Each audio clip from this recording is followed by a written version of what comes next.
No, Hardman. The tree of liberty must be refreshed from time to time with the blood of patriots and tyrants. Thomas Jefferson? Mr. President, how do I get him to understand?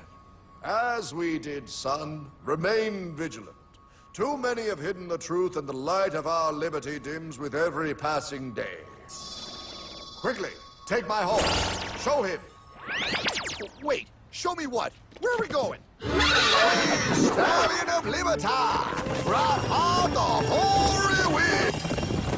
Oh, where are we? Battle of Waterloo! Hold on, we gotta get through! A money machine! There it is! Hey, is that the same people? Rich banker men from Germany flying under the banner of the Red Shield. They finance both sides of the war. We must hurry! That's him, the Red Shield courier! Shoot him! No, I'm not shooting anyone. Damn it, Pie! What? He beat everyone back with the news of the war and told England that Napoleon won.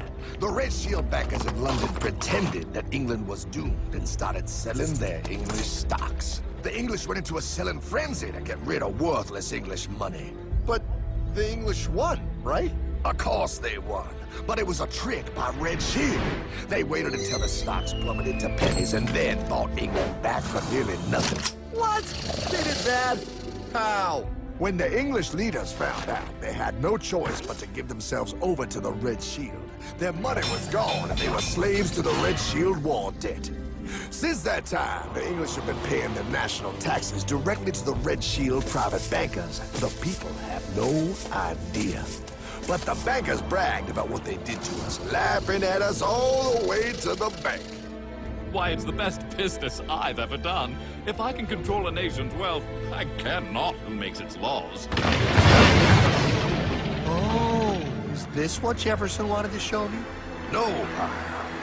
Look. They're in America, too? The Red Shield banks are here, Pyle. Seeking a way to conquer our American dream. The dream you have, Pyle. The dream of free men. They tried to take over our country many times and failed because Jefferson and the Patriots vowed to stop the evil tyrants at all costs. By authority of eternal God, he would not let the bankers win here.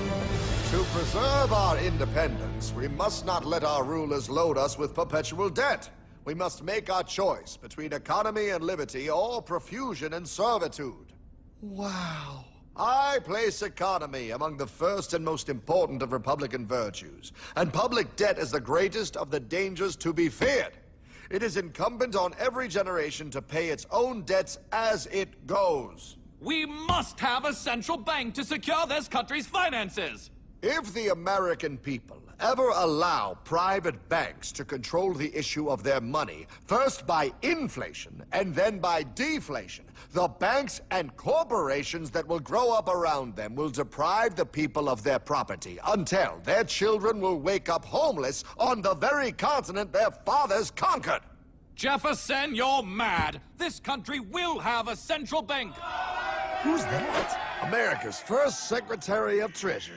Alexander Hamilton?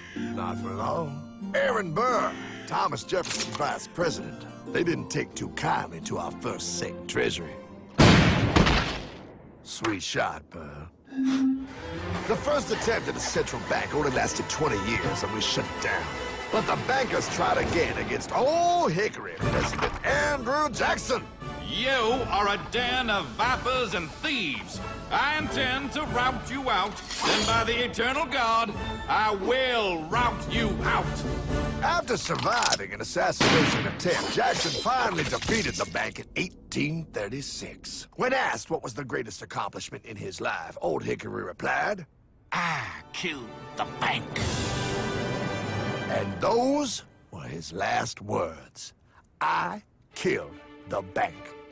And with real money backed with real gold, our country experienced the greatest boom in any nation's history. Oh, it was beautiful, pal. But the bankers, greedy for more power and wealth, were concocting their most ambitious plan yet to once and for all take control of the finances of the United States. In 1910, a secret meeting was held at a J.P. Morgan estate on Jekyll Island off the coast of Georgia.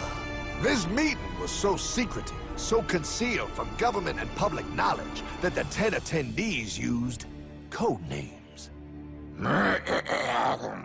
I am clearly the richest man, so I should be the one to run the super-secret central bank. I own all the oil in America. I'm clearly richer than you will ever be, hula girl. I should run the super-secret central bank. You're nothing compared to me, lube job. I shall run the secret bank. Silence!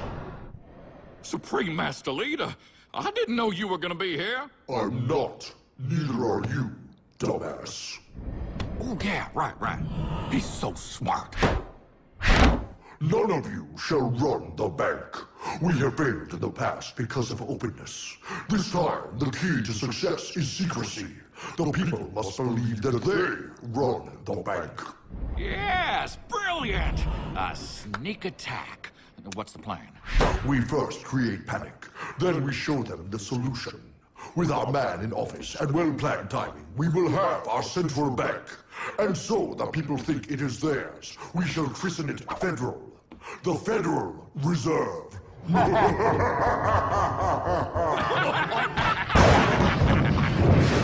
They struck on December 23rd, 1913. When most of our Congress were at home eating fruitcake, these bastards, I mean bankers, presented their treasonous act to their newly elected accomplice, Woodrow Wilson, who had fortuitously already agreed to sign it before he was even elected. Wait, the IRS? I thought we always had the IRS. No, pal. They did this to us too. The Fed now has the exclusive power to print America's money.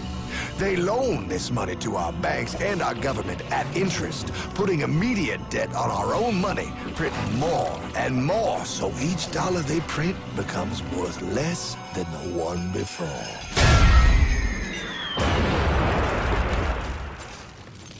Merry Christmas.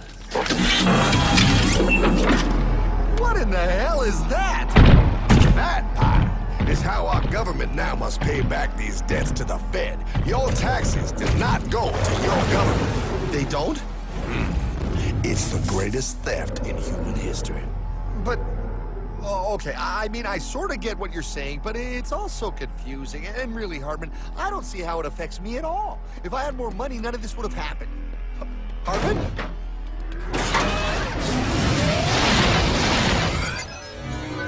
1955? Wow, what are we doing here? Oh, a little bit of shopping. Here, hold this. Gallon of gas, 23 cents. Postage stamp, 3 cents. Ounce of gold, $35. Hot baby, priceless. Best be getting back. Hey, Hartman! I need my car, man! Oh, was that my gold, Jay? Yeah, he'll be fine. Now, pal, would you agree that you have the same exact things you had in 1955? Yeah, 1 stamp, 1 gallon of gas, 1 ounce of gold, and 1 home. Wow, we just made a lot of money. Right. Hey! Gotta pay your taxes. Bet it's nice to have made all that money. Wait, that isn't fair. Now I actually have less money. I can't even go buy the things I just sold. The IRS and the Fed's inflation work together, pal. They aren't just taxing gain, they are taxing their inflation. You are no richer than you were in 1955. Now, does that sound fair or American to you? Yeah, but I mean, who doesn't hate taxes? I hate the IRS anyway. Pal, the higher they make the inflation, the more your money they take. It's thievery. You're not paying taxes on any more. You are paying taxes on the same, and now you have less. They take our property away right in front of our eyes, just like Thomas Jefferson said they would. What's that? Oh, they found us. Quick, my sword. What sword? We don't need your banking machine. I'll condemn you to die, damn it. Die! Pile, the Yankee bogey on my 9. Take him at his knees.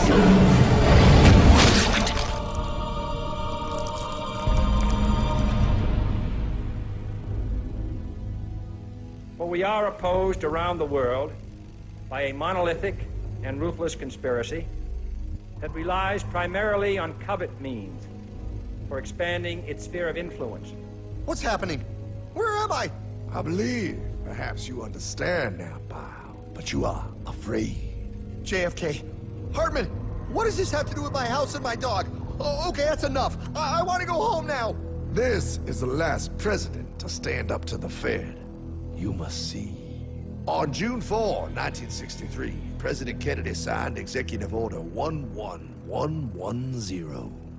This executive order empowered the U.S. Treasury to issue real money without the Fed. It would have worked.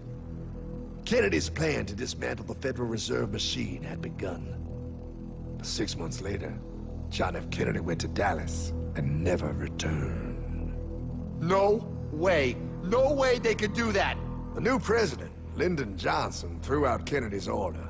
And since JFK, no president has dared confront the secret powers behind the Federal Reserve. They consolidate bigger and bigger banks, print more and more money, accountable to no one, decimating our nation's wealth for the benefit of a few. Why? Why do this? If they hurt us, it hurts the global bankers too. No, pal. They are protected. They are too big to fail. But I'm not. Those sons of bitches! Sons of bitches all.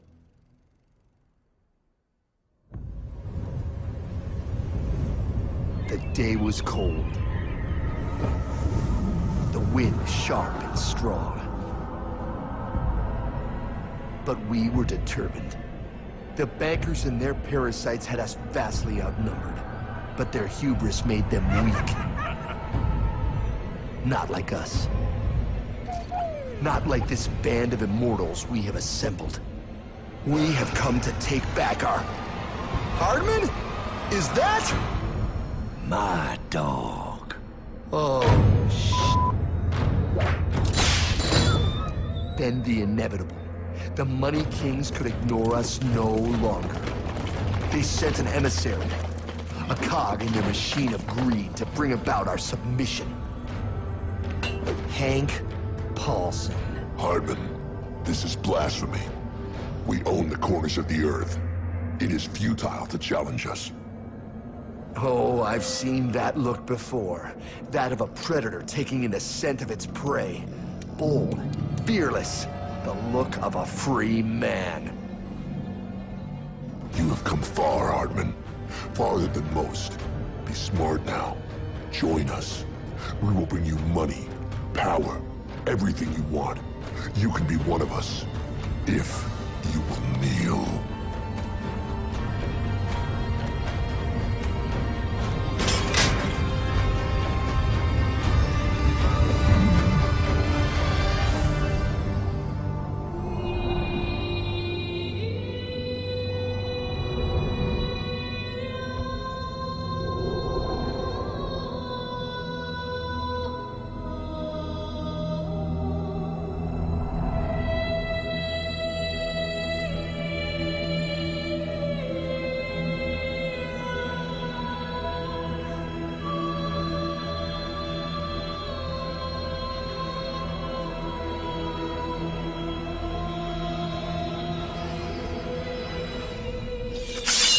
Madman.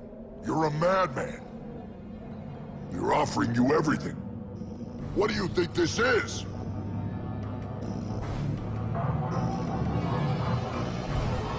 This is America!